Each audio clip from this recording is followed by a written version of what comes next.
Kabut tebal menyelimuti hutan kabut di pagi yang muram itu. Langit masih kelabu, seolah-olah enggan menyerahkan siangnya pada mentari. Di sebuah gubuk kecil yang tersembunyi di tengah belantara, Nenek Rara terbangun dari tidurnya dengan perasaan yang tak menentu. Ia memegang dada kirinya yang terasa berat, seperti ada firasat buruk yang menggantung. Angin pagi membawa suara aneh, suara gesekan logam dan dentuman keras yang tidak biasa di hutan ini. Matanya yang sudah keriput memandang ke arah luar jendela, dan ia tahu ada sesuatu yang akan datang. Di luar gubuk, seekor kera raksasa dengan tubuh kekar dan bulu abu-abu keperakan sedang duduk di sebuah batu besar. Garo tampak resah. Ia menggeram pelan, sebuah tanda peringatan bahwa ada ancaman yang semakin mendekat. Mata besar Garo, yang biasanya teduh, kini memancarkan kegelisahan. Nenek Rara keluar dengan tongkat kayunya, berjalan terlatih mendekati sahabatnya itu. "Apa yang kau dengar, Garo?" tanyanya lembut. Suaranya hampir tenggelam di antara suara dedaunan yang bergesekan. Garo menoleh, mengeluarkan suara serak seperti isyarat bahwa ia mendengar langkah kaki manusia, banyak manusia. Nenek Rara memejamkan matanya sejenak. Ia tahu waktu yang ia takutkan selama ini telah tiba. Setelah bertahun-tahun menjaga hutan ini dengan cinta dan kesetiaan, manusia akhirnya datang untuk menghancurkan apa yang tersisa. Tangannya yang keriput mengelus kepala Garo, mencoba menenangkan makhluk itu, meski hatinya sendiri dipenuhi kecemasan. Beberapa saat kemudian, suara deru mesin terdengar semakin jelas. Nenek Rara dan Garo memutuskan untuk mengintip dari balik pepohonan lebat.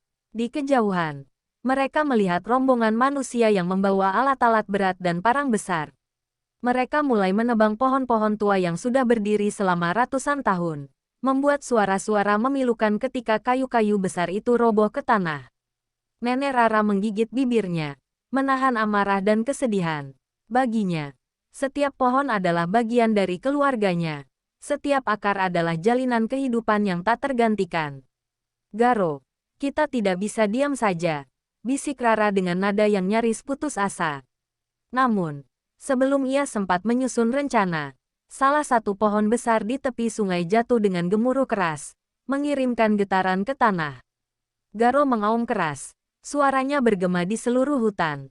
Itu bukan suara marah semata, tapi peringatan bahwa mereka telah melampaui batas. Rombongan manusia berhenti sejenak, terkejut mendengar auman itu. "Apa itu?" salah satu dari mereka bertanya dengan nada ketakutan. Namun, pemimpin mereka, seorang pria berbadan besar dengan wajah keras, tertawa kecil. "Hanya suara binatang. Hutan ini milik kita sekarang. Lanjutkan kerja kalian," katanya sambil mengayunkan tangannya ke depan. Perintah itu disambut dengan raungan mesin yang kembali menghancurkan hutan. Air mata mulai mengalir di pipi keriput Nenek Rara. Ia tahu bahwa tidak ada waktu untuk menunggu. Ia memandang Garo, dan Garo memandangnya kembali, seolah-olah mereka berbicara tanpa kata. "Kita harus melindungi rumah ini, Garo. Apapun yang terjadi, kita tidak boleh membiarkan mereka menang," ujarnya dengan suara bergetar. Garo berdiri tegap. Tubuh raksasanya bergerak dengan anggun di antara pepohonan, bersiap menghadapi ancaman. Kabut semakin tebal, menyembunyikan keduanya dari pandangan manusia. Namun, di balik tirai kabut itu, Nenek Rara dan Garo tahu bahwa ini bukan sekadar pertempuran untuk melindungi hutan. Ini adalah perjuangan terakhir untuk menjaga keseimbangan dunia kecil mereka. Suara mesin dan tawa manusia menggema.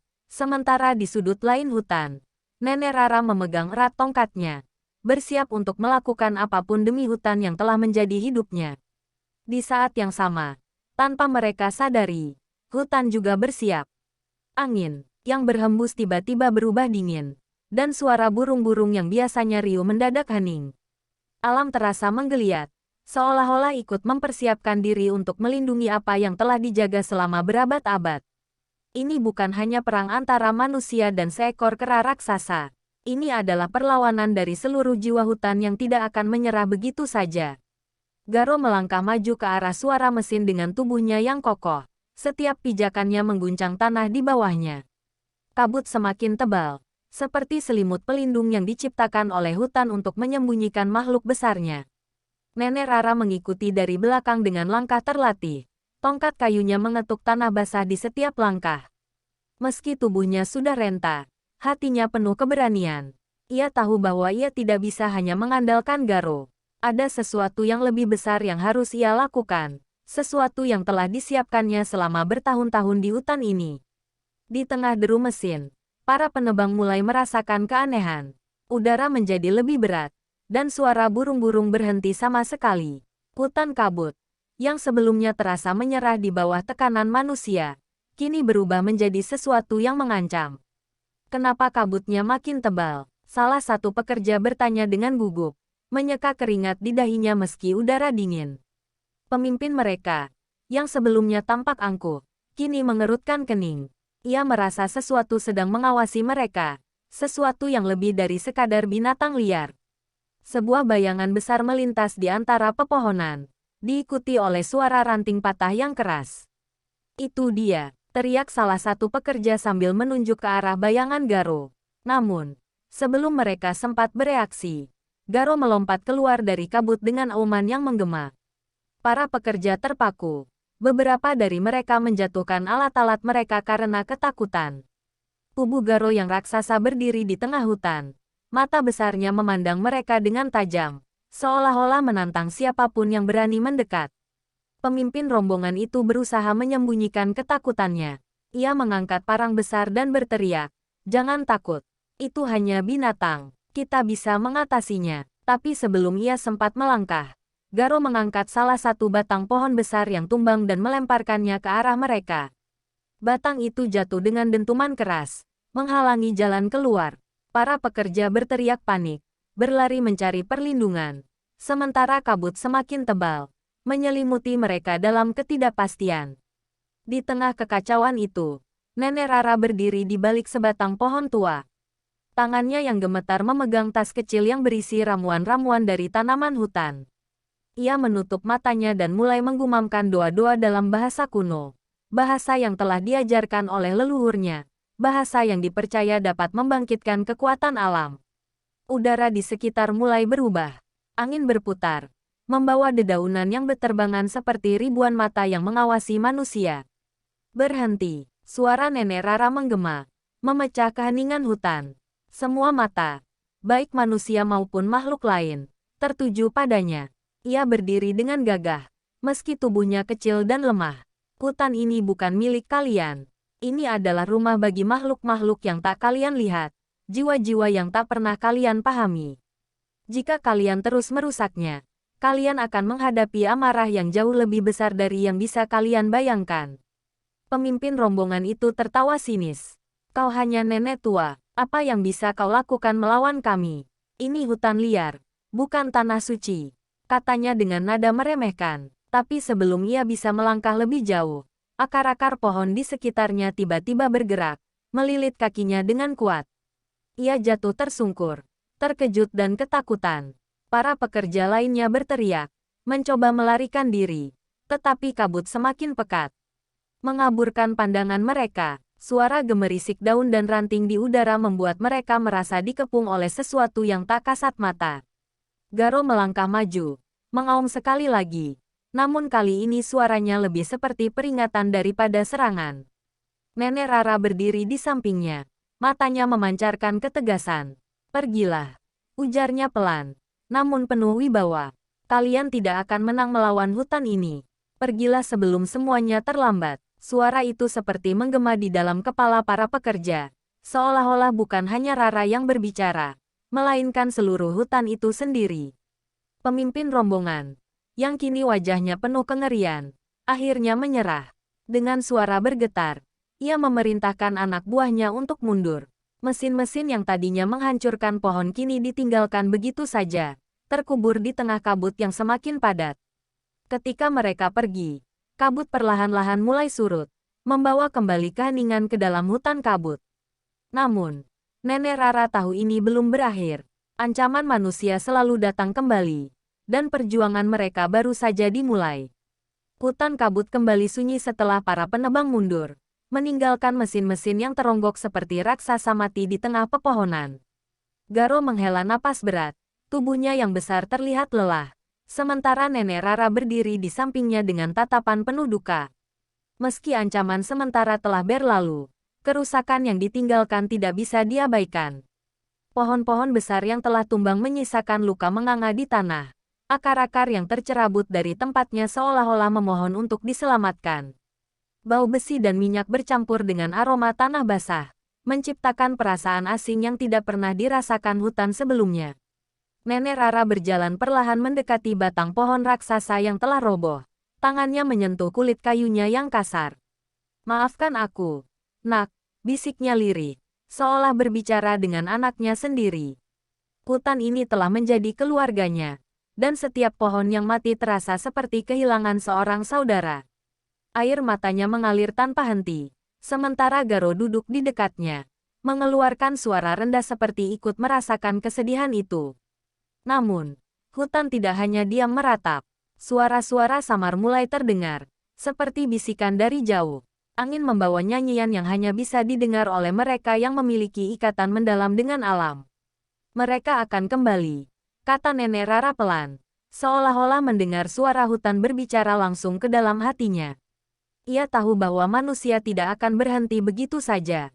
Mereka akan datang dengan kekuatan yang lebih besar, membawa lebih banyak mesin untuk menghancurkan apa yang tersisa. "Garo," panggilnya sambil menatap sahabatnya. Mata Garo menatap balik dengan tajam, penuh pemahaman. Ia tahu apa yang akan diminta Nenek Rara. Kita harus mempersiapkan diri. Kita tidak bisa melawan mereka hanya dengan kekuatan kita. Kita harus memanggil mereka yang tersembunyi. Mereka yang telah lama berdiam di dalam bumi ini. Kata-kata itu penuh misteri. Tapi Garo tampak mengerti. Ia berdiri. Tubuhnya yang besar tampak menjulang di antara pepohonan, dan mengeluarkan suara seruan panjang yang menggema jauh ke dalam hutan. Hutan menjawab seruan itu. Dari kegelapan kabut yang masih menggantung di beberapa tempat, makhluk-makhluk kecil mulai muncul. Burung-burung dengan bulu seperti permata beterbangan di atas kepala mereka, sementara rusa-rusa dengan tanduk bercahaya berjalan perlahan mendekati. Di antara akar-akar pohon, makhluk-makhluk kecil berbentuk seperti manusia dengan kulit hijau daun mengintip. Mata mereka bersinar lembut dalam kegelapan. Mereka adalah roh-roh pelindung hutan, makhluk yang telah lama bersembunyi dari pandangan manusia.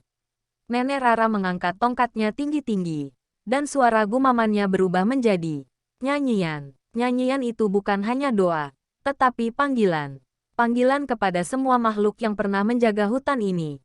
Makhluk yang telah tertidur di bawah akar, di dalam sungai, atau di dalam kabut. Suara nyanyiannya membuat udara di sekitar mereka bergetar, dan perlahan, tanah mulai bergemuruh. Akar-akar yang sebelumnya tergeletak mati mulai bergerak, kembali menjalin dirinya ke dalam tanah. Pohon-pohon kecil mulai tumbuh di sekitar pohon besar yang tumbang, seolah hutan sedang mencoba menyembuhkan dirinya sendiri. Namun, proses itu tidak sempurna. Luka yang ditinggalkan manusia terlalu dalam. Mesin-mesin yang ditinggalkan masih meracuni tanah dengan sisa-sisa minyak mereka, dan beberapa pohon besar sudah tidak bisa diselamatkan. Nenek Rara jatuh berlutut, tubuhnya bergetar karena kelelahan. Garo mendekat, menundukkan kepalanya untuk mendukung sahabatnya. "Ini belum cukup," gumam Rara dengan suara lemah. "Kita perlu lebih dari ini untuk melawan mereka. Kita harus menemukan akar kekuatan hutan." Di saat itu, suara dari dalam dirinya muncul. Sebuah ingatan lama dari leluhurnya. Akar kuno, sebuah pohon besar yang tersembunyi jauh di dalam bagian terdalam hutan kabut. Pohon yang diyakini sebagai pusat kekuatan seluruh ekosistem di sini. Nenek Rara tahu bahwa pohon itu bisa memberikan kekuatan lebih besar bagi hutan. Tapi ia juga tahu risikonya. Memanggil kekuatan itu bisa merusak keseimbangan yang tersisa. Membawa konsekuensi yang tidak bisa ditebak. Dengan napas berat, ia memutuskan bahwa itu adalah satu-satunya jalan. Nenek Rara berdiri kembali. Meskipun tubuhnya terasa berat, ia menatap Garo dengan tekad yang baru. "Kita harus pergi ke akar kuno," ujarnya. "Waktunya telah tiba. Jika kita tidak bertindak sekarang, hutan ini akan mati selamanya." Garo mengangguk, lalu membungkuk, membiarkan Nenek Rara naik ke punggungnya. Bersama-sama, mereka mulai bergerak menuju kedalaman hutan yang belum pernah mereka jelajahi sebelumnya. Kabut semakin tebal, dan hutan semakin sunyi, seolah-olah menahan napas menanti apa yang akan terjadi. Kabut semakin pekat seiring langkah Garo yang melangkah dalam hening menuju bagian terdalam hutan kabut. Punggungnya yang besar menjadi tumpuan bagi nenek Rara yang kini terlihat semakin lemah.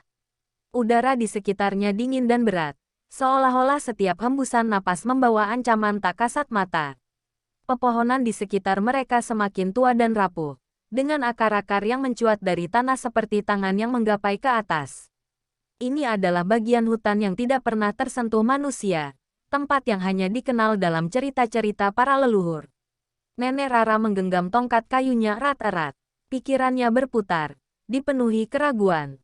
Akar kuno adalah legenda yang diwariskan dari generasi ke generasi. Pohon itu dipercaya memiliki kekuatan yang mampu melindungi seluruh hutan, tapi juga menyimpan kekuatan yang berbahaya. Hanya mereka yang benar-benar memiliki hati yang murni dapat membangunkan akar kuno. Demikian kata leluhurnya. Namun, siapa yang bisa memastikan hatinya murni? Rara tidak tahu apa yang akan terjadi jika ia gagal. Tapi ia juga tahu, jika ia tidak mencoba, hutan ini akan hancur. Langkah Garo melambat ketika mereka mencapai sebuah lembah kecil yang tersembunyi. Kabut di tempat ini berwarna keperakan, memantulkan cahaya samar yang terasa seperti mimpi. Di tengah lembah itu, berdiri sebuah pohon raksasa dengan akar-akar yang menjalar ke segala arah, memenuhi tanah di sekitarnya. Pohonnya tampak kuno, dengan kulit kayu yang penuh retakan seperti urat nadi. Cahaya keemasan samar terpancar dari celah-celah di batangnya, memberikan kesan bahwa pohon itu hidup, tapi sedang tidur panjang. Ini dia, bisik Nenek Rara. Suaranya hampir tenggelam di antara detak jantungnya sendiri yang berdegup kencang. Ia turun perlahan dari punggung Garo dan berdiri dengan tubuh yang gemetar. Pohon itu terasa memancarkan energi yang begitu besar, hingga tanah di bawahnya bergetar pelan. Garo mengaum rendah, seolah memberi peringatan bahwa mereka harus berhati-hati. Dengan langkah berat, Rara mendekati batang pohon itu. Ia meletakkan tangannya yang keriput di kulit pohon yang dingin dan kasar. Seketika, sebuah gelombang energi menyebar melalui tubuhnya, membuatnya terhuyung ke belakang. Mata Rara terpejam erat, dan dalam kegelapan itu, ia melihat bayangan-bayangan dari masa lalu. Pohon itu menunjukkan padanya gambar-gambar kehancuran, hutan yang terbakar, sungai yang mengering, dan binatang-binatang yang melarikan diri. Ia tahu, itu adalah masa depan yang akan terjadi jika ia gagal melindungi tempat ini. Aku mohon, bangkitlah, ujar Rara dengan suara serak, menahan air mata yang mulai mengalir. Hutan ini membutuhkanmu. Semua makhluk di dalamnya membutuhkan perlindunganmu. Tapi pohon itu tetap diam, seolah tidak mendengar. Hening meliputi lembah itu, hanya diselingi oleh suara napas Garo yang berat. Tiba-tiba, tanah di sekitar mereka mulai bergemuruh, dan akar-akar pohon itu bergerak perlahan, seperti ular yang bangkit dari tidur panjangnya. Sebuah suara rendah yang dalam, seperti bisikan dari kedalaman bumi, terdengar. "Mengapa kau memanggilku, anak manusia?" Suara itu tidak berbunyi dari luar, melainkan langsung masuk ke dalam pikiran Rara. Rara menguatkan dirinya. "Aku memanggilmu karena hutan ini sedang sekarat," jawabnya. "Manusia datang dengan mesin-mesin mereka, merusak semua yang ada di sini. Jika kau tidak bangkit, tidak akan ada lagi yang tersisa untuk dilindungi." Suaranya bergetar, tapi penuh keyakinan. Garo mengaum sekali lagi, seperti mendukung apa yang dikatakan Rara. Pohon itu diam sejenak, sebelum suara rendah itu kembali terdengar. "Kekuatan yang kau minta bukan tanpa harga, anak manusia. Jika aku bangkit, seseorang harus membayarnya dengan jiwa. Kau tahu ini, bukan?" Rara terdiam. Dadanya terasa sesak. Ia sudah menduga hal ini, tapi mendengarnya langsung dari pohon itu membuat hatinya terguncang. Ia menoleh ke arah Garo, makhluk besar yang selalu setia melindunginya. Ia tahu keputusan ini akan mengubah segalanya. Dengan napas berat, ia berkata, "Aku siap membayar harganya."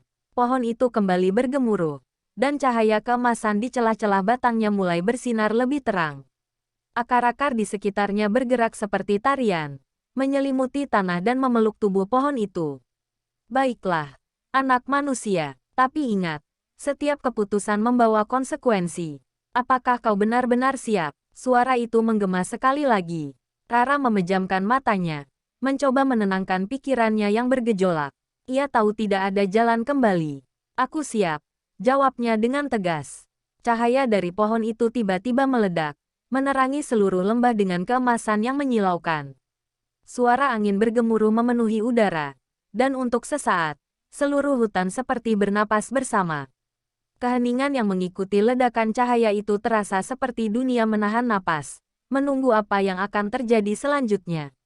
Cahaya dari akar kuno membanjiri lembah, menembus kabut dan kegelapan yang selama ini menyelubungi hutan kabut. Dalam keheningan yang mendalam, Nenek Rara berdiri di depan pohon raksasa itu. Tubuhnya diterpa oleh kilauan emas yang terasa hangat sekaligus menyakitkan. Di dalam sinar itu, Rara bisa merasakan kekuatan besar merambati tubuhnya, seolah-olah pohon itu sedang membaca setiap ingatan dan perasaannya. Ia merasakan kembali semua kesedihan yang pernah ia alami, kehilangan keluarga, kesepian, dan beban menjaga hutan seorang diri. Namun, bersama rasa sakit itu, muncul juga keberanian yang tidak pernah ia sadari ada di dalam dirinya. Garo mengaum rendah, melangkah maju untuk mendekati Rara. Makhluk besar itu tidak takut pada cahaya, tapi ia bisa merasakan bahaya yang mengintai. Mata Garo yang tajam memandang sahabatnya, seolah-olah mencoba memberi peringatan terakhir. Aku tahu. Garo, bisik Rara pelan. Tangannya terulur menyentuh sisi wajah makhluk itu. Ini mungkin akhirku. Tapi hutan ini harus terus hidup. Air matanya jatuh, tapi suaranya penuh keyakinan. Tiba-tiba, akar-akar dari pohon itu bergerak dengan cepat, melingkari tubuh Nenek Rara. Ia tidak melawan, tubuhnya yang lemah terangkat perlahan ke udara, seolah-olah pohon itu sedang memeluknya. Dari celah-celah pohon, suara itu terdengar kembali, lebih keras dan lebih jelas. Kau telah memilih, anak manusia, tetapi ingatlah, hutan ini tidak hanya membutuhkan perlindungan. Ia membutuhkan keseimbangan. Kata-kata itu menggema di dalam lembah. Dan sebelum Rara sempat menjawab, cahaya keemasan itu menyelimuti seluruh tubuhnya. Garo melolong. Suaranya menggema dengan nada kesedihan yang dalam. Ia melangkah maju, mencoba meraih Rara. Tetapi akar-akar itu menghalanginya. Dalam kegelapan matanya yang besar, ada ketidakberdayaan yang selama ini tidak pernah terlihat. Nenek Rara memandang Garo untuk terakhir kalinya. Sebuah senyuman kecil tersungging di bibirnya. Lindungi mereka, Garo, katanya dengan suara yang hampir tidak terdengar. Lindungi hutan ini, untukku. Dan dengan itu, tubuh Nenek Rara perlahan-lahan larut ke dalam cahaya. Ia tidak lagi terlihat sebagai manusia, tetapi menjadi bagian dari akar kuno. Pohon raksasa itu mulai bersinar lebih terang. Sementara akar-akar di sekitarnya bergerak seperti denyut nadi yang hidup. Garo jatuh berlutut, mengeluarkan suara rendah yang penuh duka. Sementara lembah itu bergemuruh dengan kehidupan baru. Pohon itu, yang sebelumnya terlihat tua dan rapuh, kini tampak hidup kembali. Cabang-cabangnya tumbuh lebih besar, dan daun-daunnya memancarkan warna hijau terang yang menandakan kehidupan. Energi yang dilepaskan oleh pohon itu menyebar ke seluruh hutan, mengalir melalui akar-akar yang menjalar hingga ke tempat-tempat yang paling rusak. Tanah yang sebelumnya tercemar mulai bersih, dan pohon-pohon kecil tumbuh kembali dari tanah yang gersang. Namun, perubahan ini membawa lebih dari sekadar kehidupan. Hutan kini memiliki pelindung baru. Makhluk-makhluk yang sebelumnya bersembunyi mulai muncul dengan keberanian yang baru. Sementara Garo berdiri dengan tubuh tegap, matanya bersinar dengan kekuatan yang tidak biasa. Ia tahu bahwa Nenek Rara telah menjadi bagian dari pohon itu. Dan dengan itu, ia telah meninggalkan kekuatan yang lebih besar untuknya dan seluruh penghuni hutan. Di kejauhan, deru mesin terdengar lagi. Para penebang kembali dengan jumlah yang lebih banyak, dipimpin oleh manusia yang tidak peduli pada kehidupan hutan. Tetapi kali ini, hutan telah berubah. Kabut menjadi lebih tebal. Akar-akar mulai bergerak dengan kesadaran baru. Dan setiap sudut hutan terasa hidup. Garo melangkah ke depan, memimpin roh-roh pelindung yang kini bangkit bersama hutan. Ia tahu bahwa pertempuran belum selesai, tetapi ia juga tahu bahwa ia tidak lagi sendirian. Dengan pohon akar kuno sebagai pusat kekuatan baru, hutan ini siap untuk melawan. Dan meskipun tubuh Nenek Rara telah lenyap, jiwanya tetap ada di dalam setiap daun. setiap akar, dan setiap hembusan angin di hutan kabut. Ia telah menjadi bagian dari alam yang ia cintai, memastikan bahwa perjuangan untuk melindungi hutan ini akan terus berlanjut selamanya. Deru mesin membelah keheningan, memecahkan harmoni baru yang diciptakan oleh akar kuno. Dari balik kabut tebal, manusia kembali dengan mesin-mesin besar yang lebih canggih, bergerak seperti monster besi yang lapar. Truk-truk besar melintasi jalan setapak yang dulu penuh pohon, meninggalkan jejak kehancuran. Pemimpin mereka, seorang pria dengan helm logam dan tatapan dingin, berdiri di atas salah satu kendaraan, memandang hutan dengan ekspresi penuh kesombongan. Ia tidak takut pada kabut atau mitos yang menyelubungi tempat ini. Baginya, hutan hanyalah rintangan lain dalam perjalanan menuju keuntungan besar. Namun, sesuatu telah berubah. Kabut, yang biasanya diam, mulai bergerak dengan kecepatan yang tidak wajar. Ia mengelilingi mesin-mesin itu seperti ular yang melilit mangsanya. Para penebang mulai merasa gugup. Beberapa mundur selangkah ketika melihat akar-akar pohon yang bergerak dengan sendirinya. Salah satu dari mereka berteriak ketika sebuah akar melesat keluar dari tanah, meraih roda truk besar dan menghancurkannya dalam sekali genggam. Kekacauan mulai menyelimuti kelompok manusia itu, dan tatapan dingin sang pemimpin berubah menjadi ketegangan. Garo muncul dari balik kabut. Tubuhnya yang besar menjulang di atas mesin-mesin mereka. Matanya yang bersinar penuh dengan amarah, tetapi juga kesedihan yang dalam. Ia adalah pelindung terakhir hutan ini, dan kini ia berdiri di hadapan musuh yang tidak peduli pada kehidupan. Dengan satu auman keras, Garo melompat ke depan, mencengkram salah satu truk dan melemparkannya ke pohon terdekat, menciptakan suara ledakan yang menggema ke seluruh hutan. Manusia mencoba melawan. Beberapa dari mereka menembakkan senjata, peluru-peluru kecil yang hampir tidak berpengaruh pada tubuh besar Garo. Tetapi hutan tidak tinggal diam. Akar-akar pohon bergerak liar, mencengkram kaki-kaki manusia dan menarik mereka ke tanah. Burung-burung dengan sayap bercahaya menyerang dari udara, sementara roh-roh kecil dari daun-daun muncul, melompat dan mengganggu pandangan para penyerang. Hutan telah menjadi medan perang hidup, dipenuhi oleh makhluk-makhluk yang bangkit untuk melindungi rumah mereka. Namun, manusia tetap keras kepala. Mereka mulai mengerahkan mesin-mesin besar yang memancarkan api. Salah satu pohon besar terbakar, dan jeritan panjang terdengar seolah-olah hutan itu sendiri merasa sakit. Garo berlari ke arah api, mencoba memadamkannya dengan tubuhnya yang besar. Tetapi api itu tidak biasa. Ia membakar lebih cepat, merambat ke pepohonan seolah ingin melahap semuanya. Cahaya keemasan dari akar kuno mulai meredup, seolah-olah kekuatannya sedang diuji oleh kehancuran yang dibawa manusia. Di tengah kekacauan itu, Garo mendengar suara lembut yang familiar. Garo, suara Nenek Rara, meskipun samar, terdengar di dalam pikirannya. Ia berhenti sejenak, membiarkan suara itu membimbingnya. Jangan biarkan amarah menguasaimu, lindungi. Bukan menghancurkan. Suara itu memberikan kekuatan baru pada Garo. Ia tidak lagi bertindak dengan kemarahan buta, melainkan dengan tujuan. Garo melompat ke arah truk terbesar, tempat sang pemimpin berdiri.